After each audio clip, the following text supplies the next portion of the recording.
ថ្ងៃសុក្រទី17ខែមេសាឆ្នាំ2026ជាថ្ងៃមួយដែលពោពេញដោយក្តីសុខសុភមង្គលនិងមានអារម្មណ៍ជ្រះថ្លាក្នុងចិត្តរបស់ខ្ញុំនៅថ្ងៃនេះខ្ញុំបានទិញភេសជ្ជៈដើម្បីយកទៅប្រគេនដល់ព្រះសង្ឃគង់នៅក្នុងវត្តសំពៅពេលដែលខ្ញុំទៅដល់វត្តកំពុងមានសកម្មភាពរៀបចំយ៉ាងរវល់ដើម្បីត្រៀមធ្វើពិធីស្រង់ព្រះដែលជាពិធីបុណ្យសំខាន់មួយក្នុងប្រពៃណីខ្មែរ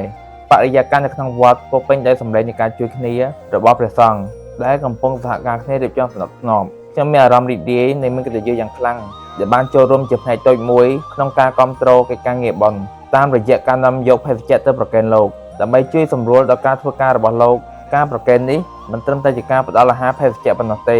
ប៉ុន្តែគឺជាការបង្ហាញពីក្តីគោរពសទ្ធានិងចិត្តសប្បុរសរបស់ខ្ញុំចំពោះព្រះពុទ្ធសាសនាផងដែរសកម្មភាពនេះធ្វើឲ្យខ្ញុំមានអារម្មណ៍ថាខ្ញុំបានធ្វើអំពើល្អមួយដែលអាចនាំនូវកុសលនិងសេចក្តីសុខស្ងប់ក្នុងចិត្តព្រោះមិនត្រឹមតែបានចូលរួមក្នុងសកម្មភាពសាសនាប៉ុណ្ណោះទេប៉ុន្តែក៏បានបង្កើតអនុស្សាវរីយ៍ល្អៗនិងអារម្មណ៍ល្អដែលនឹងនៅជាមួយខ្ញុំក្នុងរយៈពេលយូរសូមអនុមោទនា